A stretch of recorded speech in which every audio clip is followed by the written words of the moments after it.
Hello friends, आप लोग कैसे हैं। उम्मीद करते हैं आप लोग ठीक होंगे, आप लोग हेल्दी होंगे। फ्रेंड्स, इस वीडियो में बात करेंगे एक ग्रास की, जिसे आप देखकर पहचान गए होंगे। बहुत कॉमन घास है और आमतौर से ये हर जगह पाया जाता है। आप कहीं भी जो घास के मैदान होते हैं तो उसमें आप इसे देखते हैं। जब बहुत ज़्यादा टेम्परेचर होता है, बहुत तेज़ गर्मी होती है और दूसरे घास सूखने लगते हैं, तब भी आप इसके रूट देख सकते हैं कि ज़मीन में लगे हुए होते हैं। ये ज़मीन में फैली हुई होती है और इसको दूब घास कहा जाता है।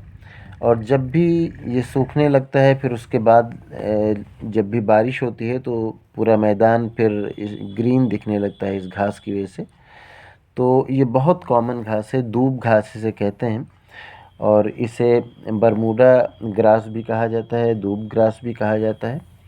और इसके अगर बॉटेनिकल नेम की बात करें तो साइनोडॉन इसका बॉटेनिकल नेम है। साइनोडॉन इसका जीनस होता है और डाक्टिलोन इसकी स्पीसीज़ होती है। इसकी बहुत सारी स्पीसीज़ हैं, तो ये साइनोडॉन इसके नाम से जाना जाता है। ये साइनोडॉन इसका जीनस है।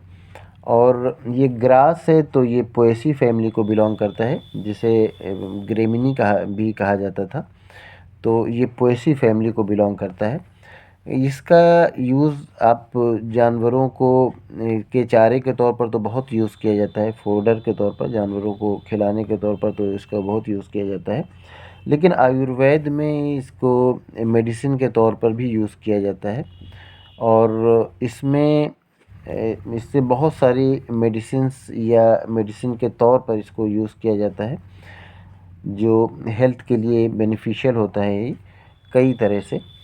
तो इसको यूज़ किया जाता है जिस तरह से एसिडिटी के ट्रीटमेंट में यूज़ किया जाता है, इम्यूनिटी को बूस्ट करता है, शुगर कंट्रोल करने के लिए यूज़ किया जाता है, कॉन्स्टिपेशन में यूज़ किया जाता है, उसमें भी रिलीफ देता है, ब्लड को प्योरीफाई करता है। और जो नोज़ की ब्लीडिंग होती है, आई का इन्फेक्शन होता है आँखों में, ये सब में इससे मेडिसिन बनाई जाती है या इसको यूज़ किया जाता है किसी न किसी तरह से। और ओबेसिटी, मोटापे को कम करने के लिए, शुगर को कंट्रोल करने के लिए, इन सब के लिए भी इसको यूज़ किया जाता है।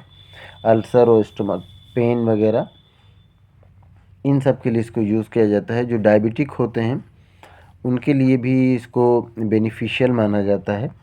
तो इस तरह से ये कई तरह से जो ये दूब है, जिसको कि बरमूडा ग्रास भी कहा जाता है, वो यूज़ किया जाता है।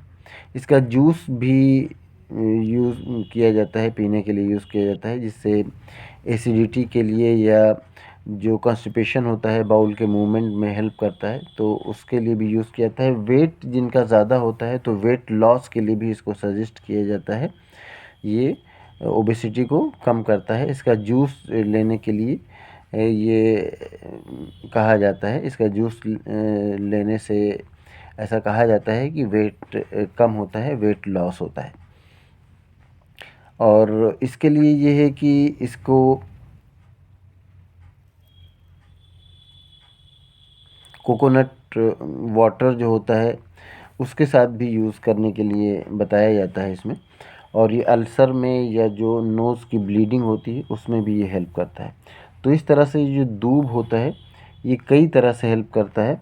और इसमें आप अगर देखते हैं तो इसमें magnesium, potassium, protein, vitamin C, vitamin A, ये सब पाया जाता है। तो इस तरह से ये कई मायनों में बेनिफिशियल होता है मेडिसिनल पॉइंट ऑफ व्यू से, मेडिकल के पॉइंट ऑफ व्यू से। हम इसमें रिपीट कर दें कि इसको ख़ास करके जो इसका मेडिसिनल यूज़ बताया जाता है, वो एक तो एसिडिटी के लिए बताया जाता है और ये इम्यून को बूस्ट करता है, शुगर को कंट्रोल करता है, ओबेसिटी को भी कंट्रोल करता है, और गम की ब्लीडिंग या नोज़ की ब्लीडिंग, और इसके अलावा ब्लड को प्यूरिफाई भी करता है, आई के इन्फेक्शन में भी यूज़ किया जाता है और कॉन्स्टिपेशन में भी यूज़ किया जाता है। तो इन सब में इसका ख़ास यूज़ होता है। तो और ये घास आम तौर से हर जगह मिलती है। तो उम्मीद करते हैं ये साइनोडॉन के बारे में ये जानकारी आपको इंटरेस्टिंग लगी होगी, ये वीडियो आपके लिए इन्फॉर्मेटिव होगी। Thank you.